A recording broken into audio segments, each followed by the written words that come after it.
आप सभी अभ्यर्थियों का एक बार फिर से हार्दिक अभिनंदन। आज हम लोग 20 सितंबर 2015 के पेपर पर चर्चा करेंगे और चलते हैं पहले प्रश्न की तरफ।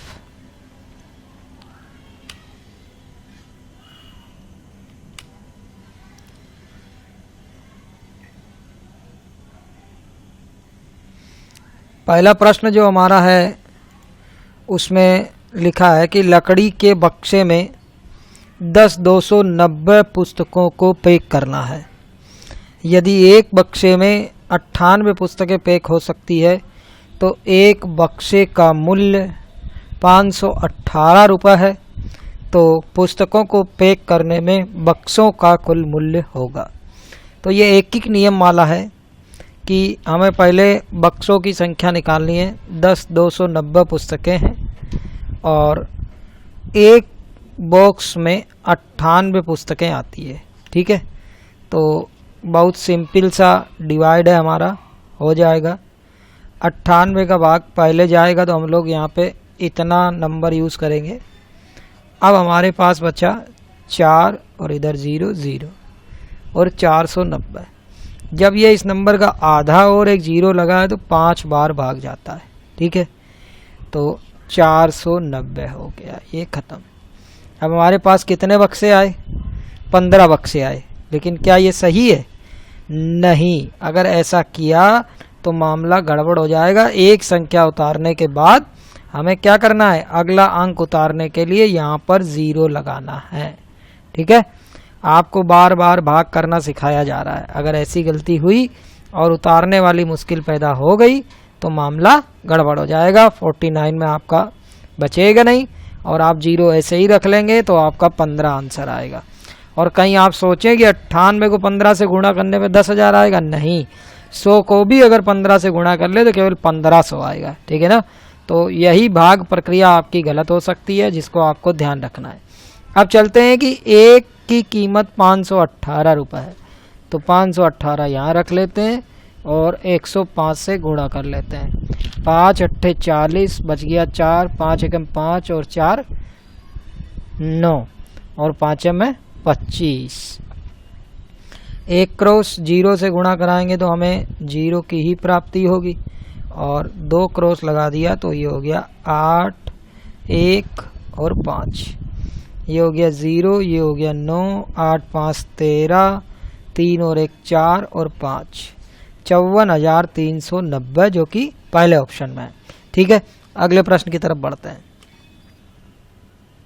अब हमारा प्रश्न है कि लंबाई के प्राथमिक स्तर पर लंबाई को मापना विषय पढ़ाने के लिए कौन सा श्रेणीक्रम उत्तम है? पहला कह रहा है तुलना करना, अप्रामाणिक मापों का उपयोग करना, फिर कह रहा है प्रामाणिक इकाई को विकसित करना, फिर कह रहा है प्रामाणिक मापों का उपयोग करना। अरे पहले प्रामाणिक माप जो है हम लोग विकसित कैसे हो जाएंगे जब तक हम प्रामाणिक माप का उपयोग नहीं करेंगे। ठीक है, दूसरा कह रहा है तुलना करना। हाँ, पहले हम लंबाई, कौन लंबा है कौन छोटा है, इस तरीके की तुलना करते हैं। उसके बाद अप्रामाणिक माप यानी कि अंदाजे से जो चलते हैं। फिर उसके बाद कह रहा है प्रामाणिक मापों का उपयोग करना, सेंटीमीटर, मीटर, इन सब का उपयोग करना। फिर कह रहा है प्रामाणिक इकाइयों को विकसित करना। जब हम मापन करेंगे तो हमें पता चलता जाएगा कौन सी इकाई का कहाँ प्रयोग करना है। ठीक है, तो इस तरीके से हम इस प्रश्न का हल निकाल सकते हैं। अगले प्रश्न की तरफ बढ़ते हैं। यहाँ का ऑप्शन जो हमारा 2 ही रहेगा। अब है चौथी कक्षा के विद्यालय के लिए अधिगम उद्देश्य दिया गया है कि विद्यार्थी दशमलव वाली 2 संख्याओं की जो दशमलव के 2 स्थान तक है को क्रम में रखने और उनकी तुलना करने की योग्यता रखता है। यह अधिगम का उद्देश्य उल्लेखित करता है। तो पहला लिखा है प्रक्रियात्मक ध्येय, दूसरा लिखा है सुव्यवस्था ध्येय, तीसरा लिखा है सामाजिक ध्येय, चौथा है विषयात्मक ध्येय। जब हम दशमलव के 2 स्थान तक की बात कर रहे हैं, उसको क्रम में रखने की बात कर रहे हैं, उसको तुलना करने की बात कर रहे हैं, तो हमें वहाँ पर उनको अच्छे से व्यवस्थित करने का उद्देश्य है। ध्येय का मतलब होता है उद्देश्य। अब हमारा प्रश्न संख्या 4, कक्षा 4 में सममिति और परावर्तन की ज्यामितीय संकल्पनाओं की वृद्धि के लिए निम्न में से कौन से व्यवहार कुशल उपकरणों की आवश्यकता होगी। देखो सममिति के लिए पहले भी बात हो चुकी थी, ठीक है, और इससे संबंधित प्रश्न पहले भी पूछा जा चुका है और यूपी टेट में भी पूछा जा चुका है, ठीक है। तो यहाँ पर जो उनके डॉट पेपर जो होता है बिंदु सीट, तो उसका प्रयोग हम यहाँ पर करेंगे। अब हमारा प्रश्न संख्या 5, कक्षा 5 में गणित के पीरियड में ये वाद विवाद रखा गया कि सबसे अधिक प्रभावशाली संख्या है। तो यहाँ पर कुछ मिसप्रिंट है, यहाँ पर लिखना चाहिए था 0 सबसे अधिक प्रभावशाली संख्या है। तो ये वाद विवाद रखा गया क्यों? पहला लिखा है विश्लेषण और संप्रेषण। विश्लेषण का मतलब क्या होता है कि चीज़ों को अलग अलग पार्ट में बांटना, और संप्रेषण अपना एक कौशल हो गया, ठीक है। फिर लिखा है दूसरी वे संख्याएं लिखने में जिनमें 0 हो, दूसरा वे समस्याएं लिखने में जिनमें 0 हो, चौथा है मित्रों को सहयोग देने में। तो यहाँ पर जो हम बात कर रहे हैं वो कर रहे हैं विश्लेषण की और संप्रेषण की, कि 0 होगा तो क्या नहीं होगा और 0 से कैसे हम क्या कर सकते हैं। पहला तो विश्लेषण करेंगे हम लोग, दूसरा संप्रेषण में जब वाद विवाद होता है तो संप्रेषण कम्युनिकेशन में जो हमारा करने की ताकत जो है वो बढ़ती है, ठीक है। अब हमारा प्रश्न संख्या 6, यदि एक शिक्षार्थी को संख्याओं और परिकलन में समस्या हो रही है तो असमर्थता हो सकती है जिसका नाम है। तो जब परिकलन यानी कैलकुलेशन में समस्या हो रही है, ठीक है, और संख्याओं में भी समस्या हो रही है, तो इसको क्या कहेंगे? तो मैथ वाला होता है कैलकुलेटर, तो डिसकैलकुलिया हो जाएगा, ठीक है, याद रखिएगा। अब हमारा प्रश्न संख्या 7, प्राथमिक स्तर पर शिक्षार्थियों के लिए व्यावहारिक उपकरणों का महत्व है क्योंकि ये बहुत मदद करते हैं। जो व्यावहारिक उपकरण हैं वो किस तरह मदद करते हैं?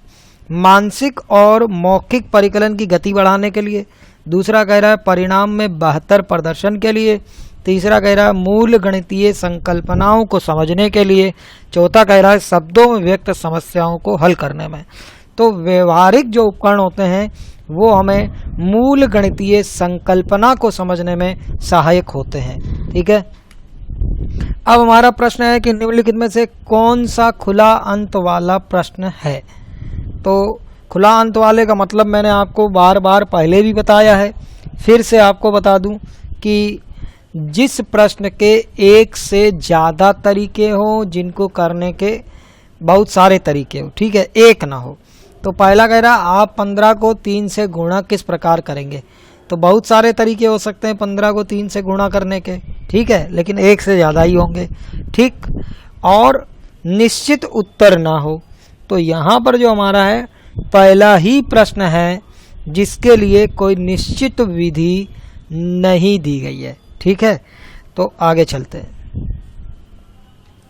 अब हमारा प्रश्न है कक्षा 2 के कुछ विद्यार्थियों को हासिल वाले यानी कि कैरी वाले 2 अंकों की संख्याओं के जोड़ने में कठिनाई का सामना करना पड़ता है, इस समस्या का कारण है। तो पहला है गणित में रुचि का अभाव, भाई वो तो कोशिश कर रहा है ना, तभी नहीं जोड़ पा रहा, तो रुचि का अभाव कैसे?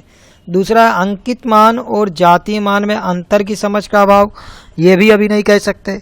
दूसरा कह रहा है शून्य के महत्व की समझ का अभाव, ये भी नहीं कह सकते। फिर कह रहा है पुनर्समूहीकरण की प्रक्रिया की समझ का अभाव, क्योंकि एक हासिल लेने पर वापस हम लोगों को अगली संख्या के साथ क्या करना पड़ता है? वापस उनका समूहीकरण करना रहता है कि किस तरीके से अब घटाएंगे। तो उसके पास संख्या लिखने का है, लेकिन जोड़ या घटाव में जो समस्या हो रही है वो है पुनः समूहीकरण कि हासिल को कहाँ ले जाना है, ठीक है। अगले प्रश्न की तरफ चलते हैं। अब हमारा प्रश्न संख्या 10, प्राथमिक स्तर पर गणित की अच्छी पाठ्यपुस्तक के लिए निम्नलिखित में से कौन सी विशेषताएं महत्वपूर्ण है? पहला लिखा उसमें अवधारणाओं का परिचय संदर्भों के द्वारा दिया जाना चाहिए। दूसरा कह रहा है उसमें केवल बहुत से अभ्यास प्रश्न होने चाहिए कि यथातथ्य अभ्यास किया जाए, भाई कॉन्सेप्ट भी जरूरी है, केवल इससे काम नहीं चलेगा। फिर कह रहा आकर्षण और रंगीन होनी चाहिए।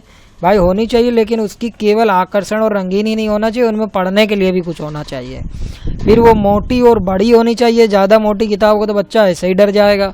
तो सबसे पहला है यहाँ पर कि उसमें अवधारणाओं का परिचय संदर्भ के द्वारा दिया होना चाहिए। ठीक है।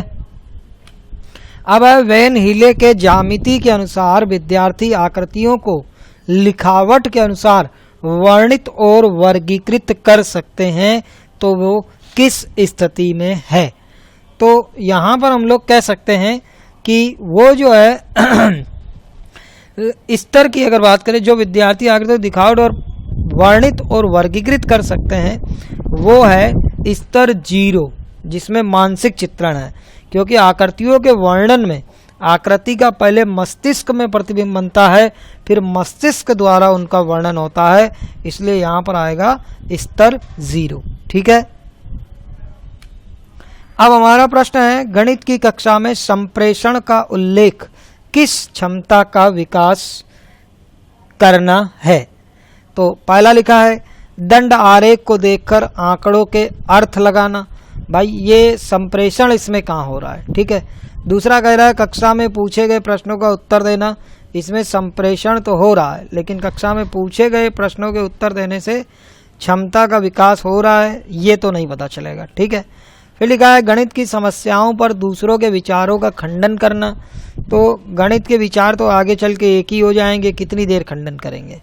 फिर कह रहे हैं गणितीय विचारों को सुव्यवस्थित करने, संचित करने और स्पष्ट करने। जो हम संप्रेषण करते हैं, जो कम्युनिकेशन करते हैं, उससे हम लोगों को स्पष्टता मिलती है, हम ज्ञान का संचय करते हैं और पूरे गणितीय विचार को सुव्यवस्थित करना सीखते हैं। ठीक है।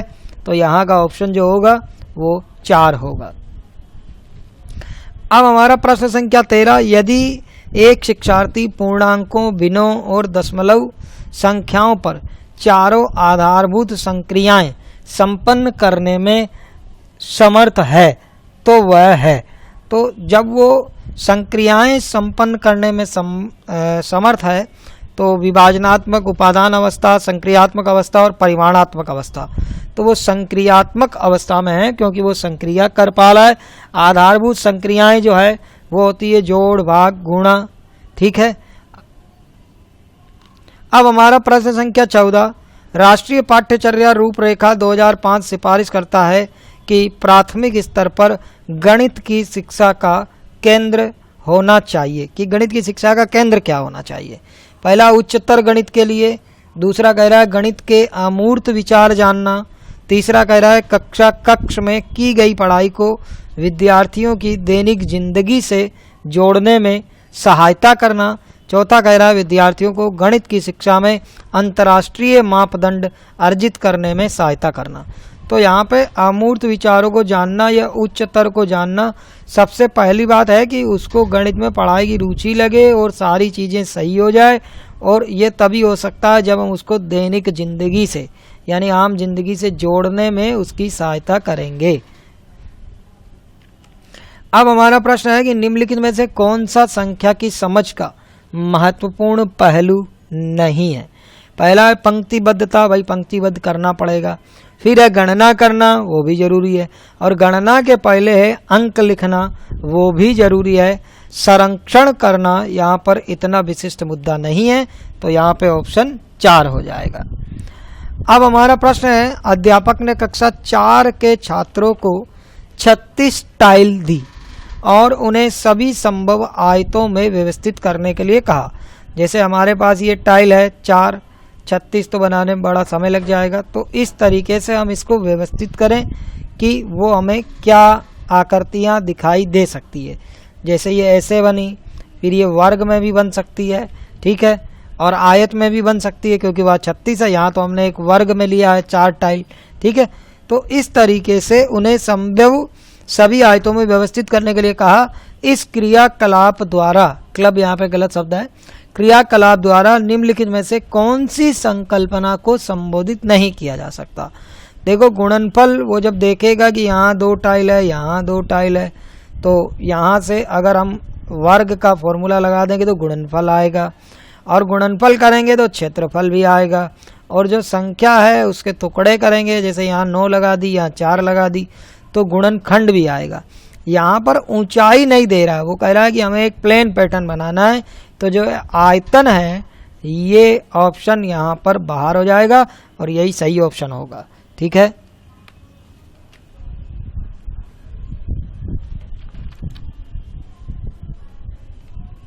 अब हमारा प्रश्न है प्रश्न संख्या 17 और इसको हम बहुत बार कर चुके हैं। 10,000 यानी कि 10 को 1000 से गुणा करना है। फिर लिखा है 10,100 यानी 10 को 100 से गुणा करना है। फिर लिखा है 10 इकाई या दहाई, दहाई लिखा है तो दहाई का मतलब हो गया 20। ठीक है, यहाँ पर जो है 10 का 1000 से गुणा करेंगे तो 10,000 हो जाएगा, और 10 का 100 से गुणा करेंगे तो 1000 हो जाएगा, और फिर 10 का 200 से दहाई यानी कि 2 जीरो। ठीक है, तो 10 का 10 से गुणा करेंगे तो 100 हो जाएगा। तो यहाँ पे 0 0 1 और 1 और 1 यानी 11,100 जो है हमारा आंसर हो जाएगा, और वो ऑप्शन है 2 में। अब हमारा प्रश्न है 12,112 को 11 से और 13,223 को 13 से भाग देने पर प्राप्त शेष फलों का योग क्या होगा। तो ये वही प्रश्न है जिसमें अभी पीछे मैंने आपको बताया था कि वो गलती हो सकती है, वही गलती यहाँ पर उसने बताने के लिए प्रश्न दिया है। भाग के जितने भी प्रश्न होंगे उसमें हासिल की और उतारने की प्रॉब्लम जो है उसी से आपको फाइट करना है। तो यहाँ पे उतर गया 1 और ये वाला 1 हमारा नीचे आ गया, तो यहाँ पे फिर एक बार भाग चला गया तो यहाँ हो गया 0। अब हमने उतारा इस 1 को, लेकिन इस 1 में भाग जाएगा नहीं, और 2 हम अपनी मर्जी से उतार लेंगे तो मामला गड़बड़ हो जाएगा। तो पहले यहाँ लगाएंगे 0, फिर उतारेंगे 2। ठीक, तो फिर एक बार भाग चला जाएगा और हमारा यहाँ पे शेषफल जो है 1 आएगा। ठीक है, अब हम लोग 13,223 में भाग लगाते हैं और पता करते हैं कि यहाँ पे हमारा शेषफल कितना है। तो 13 का भाग पहली बार जाएगा, हम चाहे जितने अंकों का प्रयोग कर सकते हैं, और यहाँ बच गया 0, उतारा 2। अब हमें अगली संख्या उतारने के लिए यहाँ पर क्या करना पड़ेगा, अगली संख्या 1 तो उतार चुके हैं, तो अब अगली उतारने के लिए हम लोगों को यहाँ पे 0 लगाना पड़ेगा, तभी हम उतार पाएंगे। तो फिर गया एक बार, और 13 एकम 13, बच गया यहाँ पे 9 और 0। फिर यहाँ पे हम लोगों ने लिख दिया 3 जो उतारा है। ठीक है, एक संख्या उतार सकते हैं और अगली उतारने के लिए हमें 0 लगाना पड़ेगा। तो 13 सत्ते होते हैं 91, बच गया हमारे पास 2, इधर बचा 1, इधर बचा 2, और वो कह रहा है दोनों का योगफल, तो हमारा ऑप्शन हो जाएगा 1। ठीक है, जिसमें आंसर है 3। अब हमारा प्रश्न संख्या 19, 56,431 में 6 के स्थानीय मान और 4 के अंकित मान में अंतर क्या है। अब अगर 6 का स्थानीय मान लेंगे तो इकाई, दहाई, सैकड़ा, हजार यानी 6000। अब 4 का अंकित मान की बात करते हैं तो अंकित मान जो होता है वो संख्या खुद होती है यानी 4, हमें उस संख्या में जाके देखने की ज़रूरत नहीं है। अब 6000 में से 4 घटाएंगे तो वो 6000 के करीब ही रहेगा बिल्कुल, तो वो आएगा 5996। ठीक है, अब हमारा प्रश्न संख्या 20, 36 और 42 के सबसे छोटे सार्वगुणज, तो सबसे छोटे यानी कि सबसे यानी लोएस्ट, और सार्वगुणज यानी कि कॉमन, और मल्टीपल यानी कि मल्टीपल। ठीक है, फैक्टर नहीं कह रहा है, गुणज का मतलब होता है मल्टीपल यानी एलसीएम। और सबसे बड़े सार्वगुणनखंड यानी हाईएस्ट, HC कॉमन, और गुणनखंड मतलब फैक्टर। ठीक है, का गुणनफल है। तो पहले तो हम 20, 36 और 42 का एलसीएम निकालेंगे, 2 का ही भाग लगाना है। ठीक है, दूसरी संख्या का भाग जाए तब भी नहीं लगाना है, क्योंकि इससे आपका आगे का काम गड़बड़ हो जाएगा। 5, 9, 21। अब 2 का नहीं जा रहा है तो 2 के बाद हमें 3 सोचना है, 5 नहीं सोचना है। इसकी वजह है जब समय होएगा, क्वेश्चन आएगा तो आपको बताया जाएगा। फिर 3 का जा रहा है 5, 1 और 7। अब आप डायरेक्ट इसको मान सकते हो, एक बार 5 आएगा फिर एक बार 7 आएगा। तो 5 सत्ते 35, 35 तिहाई 105, 105 तिहाई 315 और 315 गुणा 2 630 और गुणा 2 1260 इनका एलसीएम हो गया। अब बात आई एचसीएफ की, तो इन तीनों में किसका भाग जाता है? देखो यहाँ का अंतर कितना है 6, यूक्लिड का नियम है, और यहाँ का अंतर भी कितना है 6। अब इस 6 का जो पहला अंतर है, तो देखो 6 का भाग इसमें जा रहा है कि नहीं जा रहा? जा रहा है। और इसमें जा रहा है कि नहीं जा रहा? तो इन दो का एचसीएफ 6 है। और अब इसमें 6 का भाग जाएगा कि नहीं जाएगा? जाएगा। तो एचसीएफ हो जाएगा 6। अब हम लोग इसका मल्टीपल कर लें, 0 6 6 36 बच गया 3, 6 दूनी 12 और ये 3 हासिल वाला 15 बच गया 1, 6 कम 6 और 1 7, 7560 यहाँ का आंसर होगा। ठीक है। और बाकी आप क्या कर सकते हो कि 20 के फैक्टर अलग कर सकते हो, जैसा आप करते हो, 36 के अलग कर सकते हो और 42 के अलग करके फिर आप अपने एचसीएफ को निकाल सकते हो। ठीक है। भाग विधि से भी निकाल सकते हो कि पहले 36 में 20 का भाग दे दो, एक बार जाएगा, 20 बच गया 16, अब भाग नहीं जाएगा। तो अब यहाँ पर हम लोग लाएंगे 20 को, और यहाँ पर जो भाग जाएगा इसमें, यहाँ पे 36 और यहाँ पे 30 है, तो एक बार भाग जाएगा, तो यहाँ पे आ जाएगा 30, यहाँ बच जाएगा 6 और 30 यहाँ आएगा, तो 30 ये हो जाएगा 6। तो ये अंतिम भाजक है, ये आपका एचसीएफ है। और अब 42 में इसका भाग देके देख लेंगे, जो अंतिम संख्या बची है इसका भाग जाएगा 7 बार और इसमें आ जाएगा 6। तो यहाँ पर भी एचसीएफ में परिवर्तन नहीं हुआ। अगर भाग न जाता पूरा पूरा तो फिर भाजक भाजक बन जाता और शेषफल भाजक भाज्य बन जाता और शेषफल भाजक बन जाता। ठीक है। अब हमारा प्रश्न है, प्रश्न संख्या 21, 84 के सभी धनात्मक गुणनखंडों का योग जो 7 के गुणज हो। तो 84 में 7 के गुणज की बात कर रहा है। ठीक है। तो 7 एक होगा ही होगा, क्योंकि गुणज की उसी की बात कर रहा है, 0 कहीं दिया नहीं है। 7 के बाद 7 का गुणज आता है 14, 7 तिया 21, 7 चौके 28, 7 पंजे 35, 7 छंगे 42, 7 सत्ते 49 और 7 अट्ठे 56, 63 और फिर 70 और फिर 77 और फिर 84।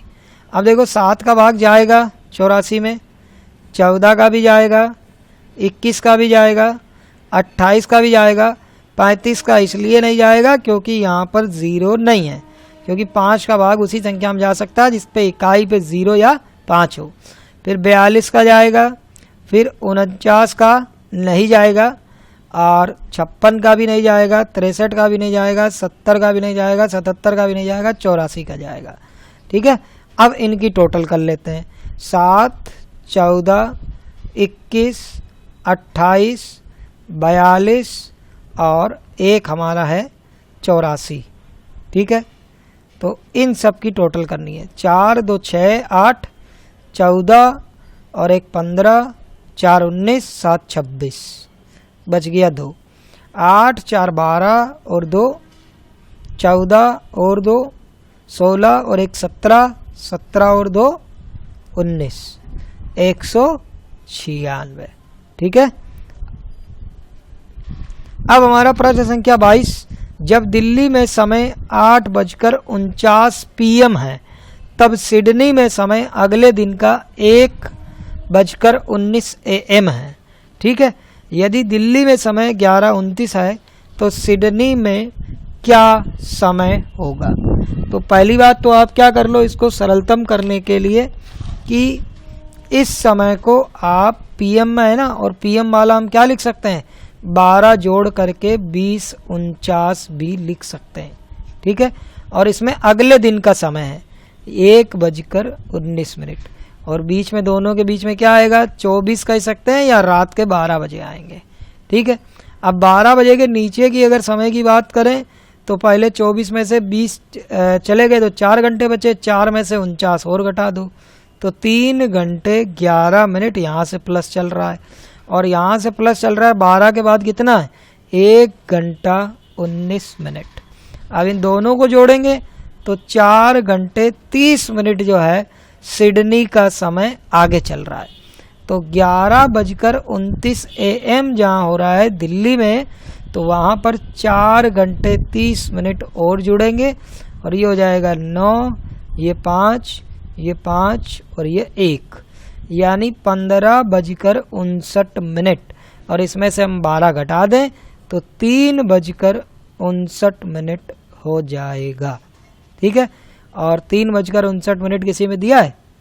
नहीं दिया है, तो ये मामला गड़बड़ है। ठीक है, और यहाँ पर ऑप्शन नहीं है या क्वेश्चन मिस्टेक है, तो यहाँ पर जो मिस्टेक है वो है यहाँ पे 19 करा गया है, लेकिन हम लोग यहाँ पे नया ऑप्शन बना लेते हैं प्रैक्टिस समझ करके, तो 3:59 ही टाइम रहेगा।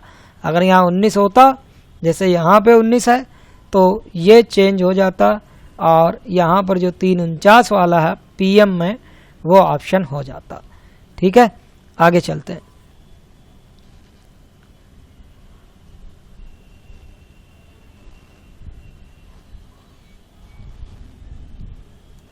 अब हमारा प्रश्न संख्या 23, एक मानचित्र पर आधा सेंटीमीटर भूमि पर 125 किलोमीटर को दर्शाता है, यानी आधा सेंटीमीटर अगर है तो 125 किलोमीटर दर्शाएगा। ठीक है, फिर कह रहा है यदि दो नगरों के बीच की भूमि 2000 किलोमीटर है तो मानचित्र पर उनके बीच की दूरी होगी।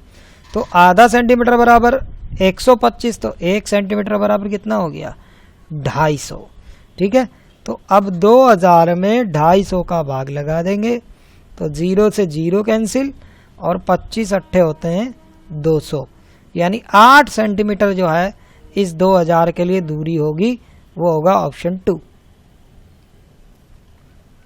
अब हमारा प्रश्न है कि नीचे निम्नलिखित में से कौन सा एक सही नहीं है।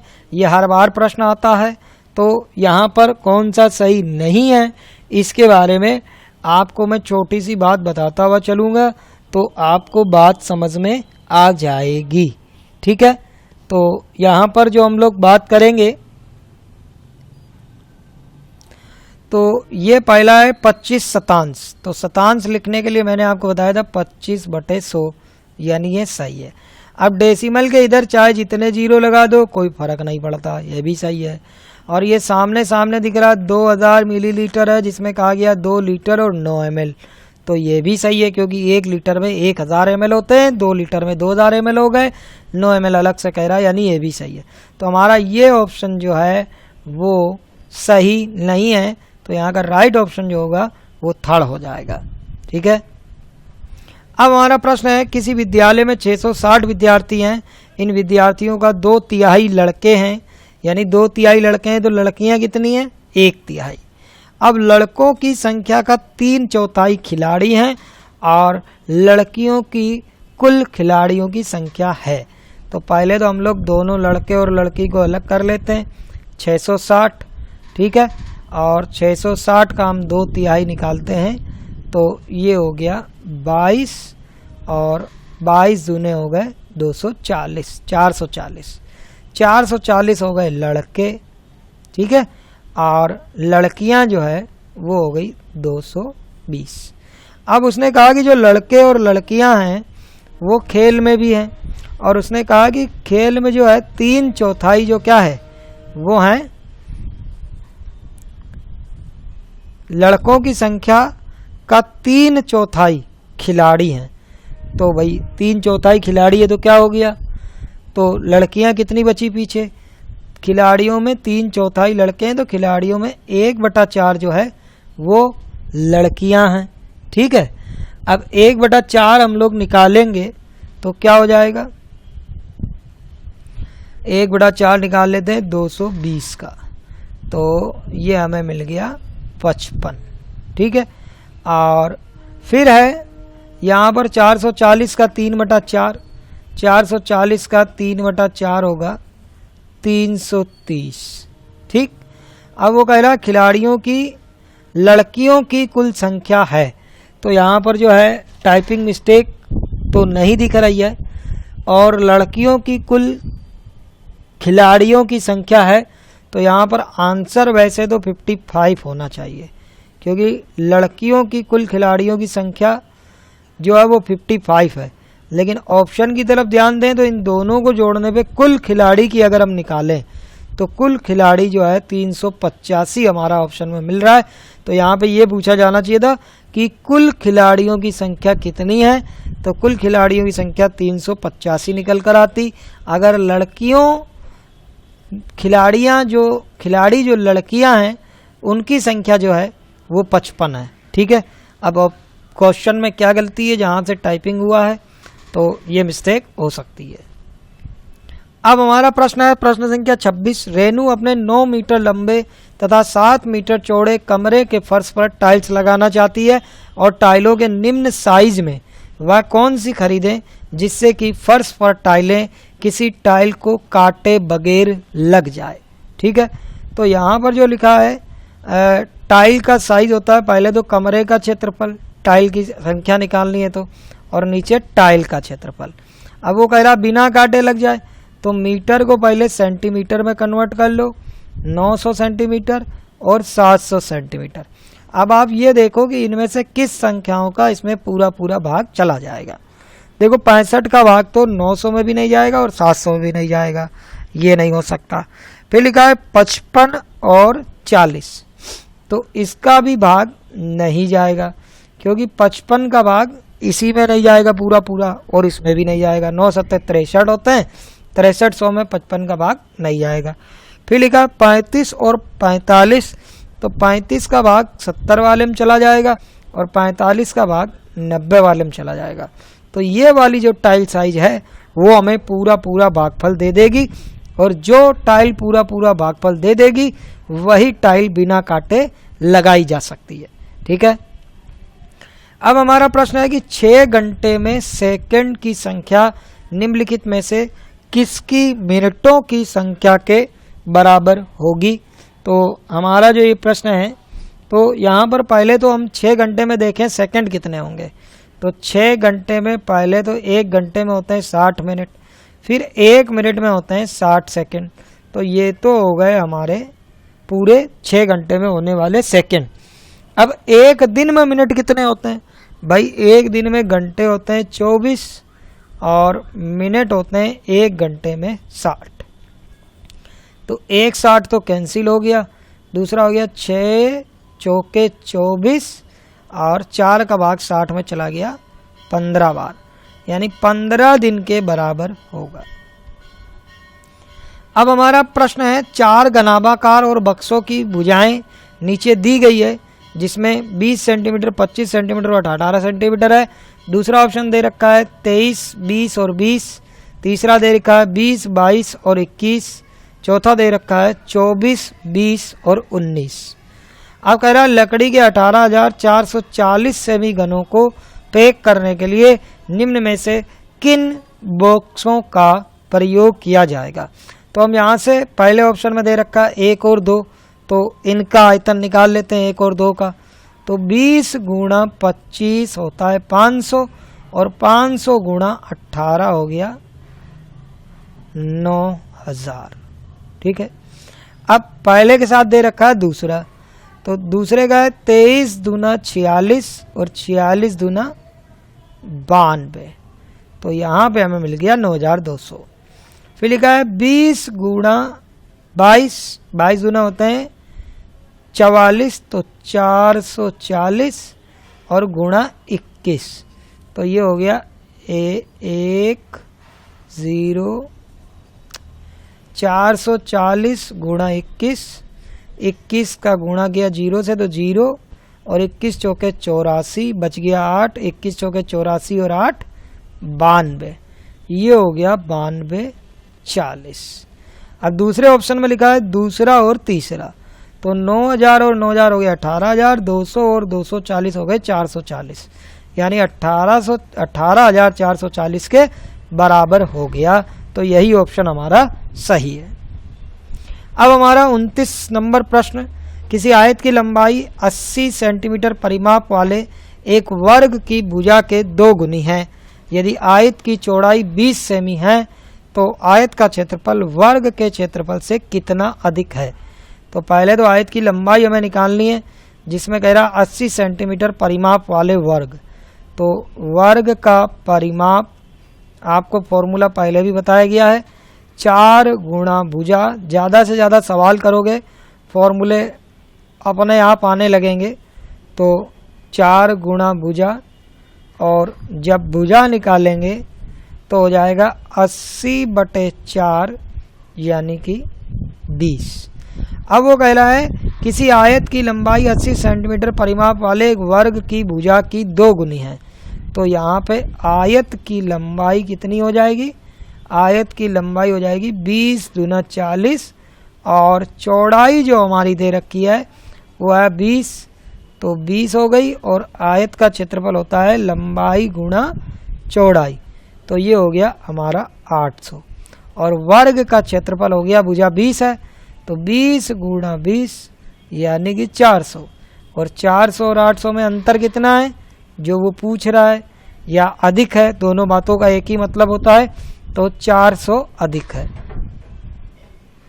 अब हमारा अंतिम प्रश्न, हारून एक फल की दुकान पर गया, उसने 1.5 दर्जन केले 2.5 रुपये प्रति केला की दर से लिए। 1 दर्जन में कितने होते हैं 12, तो 1.5 दर्जन में कितने हो गए 18, यानी 18 गुणा 2.5। तो 18 गुणा 2 कितना होता है 36, और 18 गुणा आधा, तो 18 को अगर आधा करेंगे तो क्या हो जाएगा 9, तो 36 और 9 हो जाएगा 45। ठीक है। अब कह रहा है 3.5 किलो सेब, तो 3.5 किलो सेब यानी 3.5 kg, और 57 रुपये 60 पैसे। अब यहाँ पर आप मल्टीप्लाई कर लो, अगर मैं ओरल कराऊंगा तो बहुत गड़बड़ हो जाएगा। तो 57.60 गुणा 3.5, ठीक है। 6 पंजे की 30 बच गया 3, और 7 पंजे 35, और 3 38 बच गया 3, और कुछ गड़बड़ हो रहा है क्या, 1 सेकेंड रुकिए, जरा इसको इरेज करते हैं।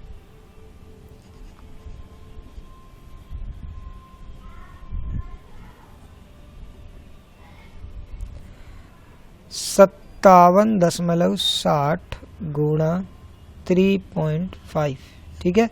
ये जीरो हमारे किसी मतलब का नहीं है। 6 पंजे 30 हो गया, 7 पंजे 35, 3 38 बच गया 3, 5 में 25, और 3 28, ठीक है। अब यहाँ क्रॉस 6 तिहाई 18 बच गया 1, और 7 तिहाई 21, और 1 22 बच गया 2, 3 पंजे 15, और 2 17। तो ये जोड़ा 0, 8 दूनी 16, 8 2 10, और 1 11, 9 और 1 10, और 2 201 रुपये 60 पैसे। तो ये हमें मिल गया यहाँ पर 201 रुपये 60 पैसे। अब कह रहा है 1.5 किलो आम 75 रुपये 40 पैसे के भाव से। तो फिर से इरेज करते हैं। तो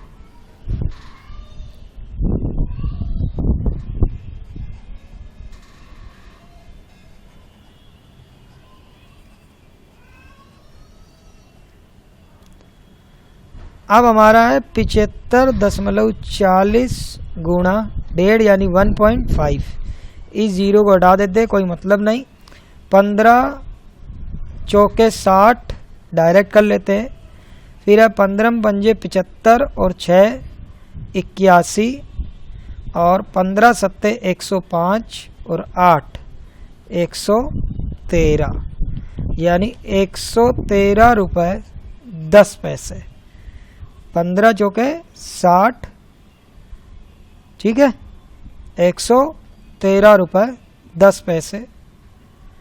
15 चौके 60 सही चल रहा है, जीरो आ गया, बच गया 6, 15 पंजे 75, 6 81 बच गया 8, 15 सत्ते 105, और 8 113 रुपये 10 पैसे।